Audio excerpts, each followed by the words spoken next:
ఢిల్లీలోని జంతర్ మంతర్ వద్ద జరిగిన ఆందోళనపై సుప్రీంకోర్టు కీలక నిర్ణయం తీసుకుంది.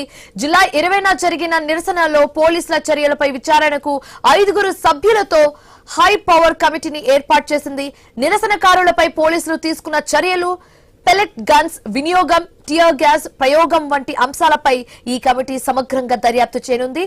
ఘటనకు దారి తీసిన పరిస్థితులు, పోలీసుల చర్యలు నిబంధనలకు అనుగుణంగా ఉన్నాయా అనే అంశాలను కూడా కమిటీ పరిశీలించనుంది.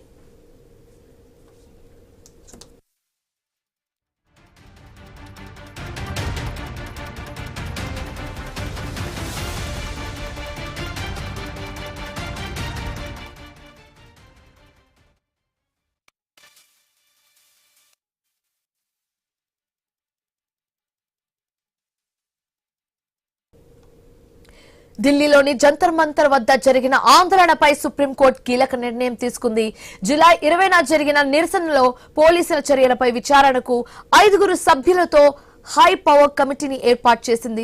నిరసనకారులపై పోలీసులు తీసుకున్న చర్యలు, పెల్లెట్ గన్స్ వినియోగం, టియర్ గ్యాస్ ప్రయోగం వంటి అంశాలపై ఈ కమిటీ సమగ్రంగా దర్యాప్తు చేయనుంది. అయితే ఘటనకు దారితీసిన పరిస్థితులు, పోలీసుల చర్యలు నిబంధనలకు అనుగుణంగా ఉన్నాయా అనే అంశాలను కూడా కమిటీ పరిశీలించబోతున్నట్లుగా తెలుస్తుంది.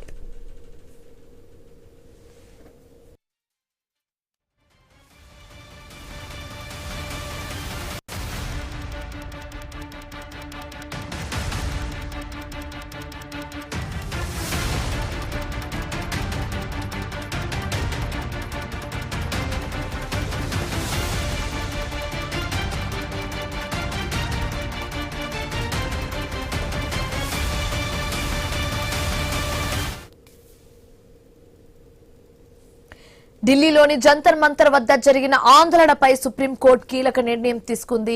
జూలై 20న జరిగిన నిరసనలో పోలీసుల చర్యలపై విచారణకు 5 సభ్యులతో హై పవర్ కమిటీని ఏర్పాటు చేసింది. సో బేసికలీ మనకు తెలిసిందే, జూలై 20న జంతర్ మంతర్ వద్ద జరిగిన నిరసనలో చాలా మంది స్టూడెంట్స్ కి గాయాలయ్యాయి. అయితే పోలీసులు కూడా చాలా కఠినమైన నిర్ణయాలు తీసుకుని ఇలా చేశారన్న వాదన తెర మీదకి వచ్చింది. నిరసనకారులపై పోలీసులు తీసుకున్న చర్యలు, అది పెల్లెట్ గన్స్ వినియోగం లేదా టియర్ గ్యాస్ ప్రయోగం వంటి అంశాలు ఏదైనా కావచ్చు, అది చాలా కూడా దారుణమైన విషయం అని కూడా పలువురు చెప్తూ ఉండడంతో అయితే ఈ సుప్రీంకోర్టు ఈ అంశాన్ని చాలా సీరియస్ గా పరిగణిస్తున్నట్లుగా తెలుస్తుంది. అయితే ఈ కమిటీ సమగ్రంగా దర్యాప్తు చేయనుంది. అయితే ఘటనకు దారితీసిన పరిస్థితులు ఏంటో క్షుణ్ణంగా పరిశీలించే అవకాశం కూడా కనిపిస్తుంది. పోలీసుల చర్యలు నిబంధనలకు అనుగుణంగా ఉన్నాయా లేదా అనే కోణంలో కూడా ఈ కమిటీ పరిశీలించబోతుంది.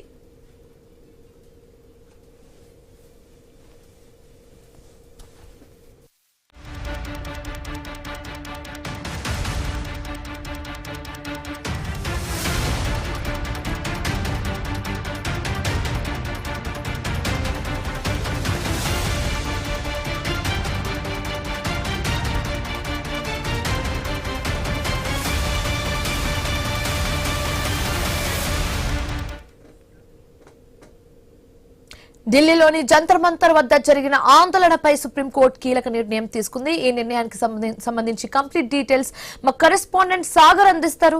సాగర్, జూలై 20న జరిగిన నిరసనలో పోలీసుల చర్యలపై విచారణకు 5 సభ్యులతో హై పవర్ కమిటీని ఏర్పాటు చేసినట్లుగా కనిపిస్తుంది. దీనికి సంబంధించి కంప్లీట్ డీటెయిల్స్ ఏంటి?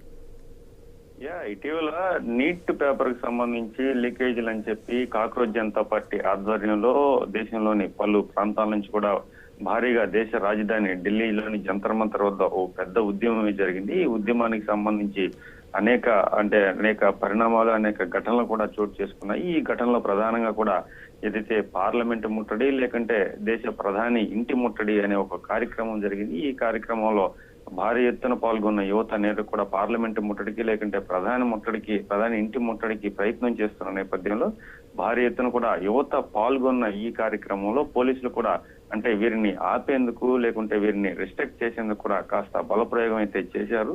అంటే అక్కడ పాల్గొన్న విద్యార్థుల్లో కూడా చాలా వరకు కూడా చాలా అగ్రెసివ్ గా ఉండడంతో ఏదైనా అంటే అనుకోని ఘటనలు కానీ, లేదంటే దేశ రాజధాని ఢిల్లీ జంతర్ మంతర్ అంటేనే ప్రపంచవ్యాప్తంగా కూడా అటెన్షన్ ఉంటుంది. అనేక మీడియా సంస్థలు కూడా చూస్తుంటాయి. ఈ నేపథ్యంలో అక్కడ అంటే ఈ ఘటనలన్నీ ఆపేందుకు పోలీసులు కాస్త అంటే లాఠీ చార్జ్ కావచ్చు, టీయర్ గ్యాస్ కావచ్చు, లేదంటే కొంత అంటే పోలీసు నిరోధించేదానికి బ్యారికేడ్స్, ముళ్ళకంచెలు ఇవన్నీ కూడా వేసిన పరిస్థితి అయితే చూసాం.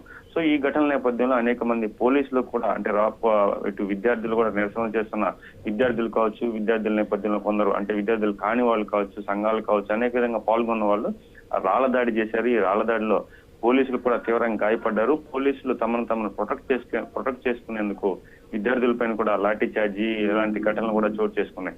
సో దీనికి సంబంధించి ఇప్పటికే సుప్రీంకోర్టు అలాగే కొంతమంది పిల్ వేయడం జరిగింది. విద్యార్థుల మీద పోలీసులు లాఠీ చార్జ్ చేశారు. ఇది అమానుషం అంటూ కొందరు వేసిన పిల్లుకి సంబంధించి సుప్రీంకోర్టు కీలక విషయాన్ని అయితే వెలువరించింది. 5 సభ్యులతో కూడిన హైపర్ కమిటీని ఏర్పాటు చేసిన సుప్రీంకోర్టు దీనికి సంబంధించి నిరసనలో పోలీసులు ఎందుకు ఇంత దుర్చుడిగా పాల్గొన్నారు, విద్యార్థుల మీద పెల్లెట్ గన్స్ కానీ లేదంటే టీయర్ గ్యాస్ ప్రయోగించవలసిన అవసరమే వచ్చింది, దీని అంతటికి సంబంధించి పూర్తి దర్యాప్తు చేయాలని, విచారణ చేసి తుది నివేదిక తమకు అందించాలని చెప్పి తెలియజేశారు. సో మొత్తం మీద అయితే ఈ ఘటనకు సంబంధించి ఎలాంటి పరిణామాలు ఉంటాయి, ఏదైనా పోలీసుల మీద చర్యలు ఉంటాయా, లేకుంటే ఇప్పటికే ప్రభుత్వం చాలా సీరియస్ గా చెప్పింది ఒక ఏజెన్సీలు అంటే సిబిఐ, ఎన్ఐఏ లాంటి ఏజెన్సీలు కూడా ఉగ్రవాదులు దీంట్లో పాల్గొన్నారు. సో ఉగ్ర చర్యలు కూడా దీంట్లో లింక్ అయి ఉన్నాయి కాబట్టి సో మొత్తం మీద దర్యాప్తు అయితే ఎలా కొనసాగనుంది అయితే కీలక అంశాలుగా చూడాల్సిన పరిస్థితి ఉంది. Right, thanks for the update Sagar. Krishna జిల్లా గుడివాడలో చీటీల ముసుగులో భారీ మోసం వెలుగులోకి వచ్చింది. చీటీలు నిర్వహిస్తూ సుమారు 70 లక్షల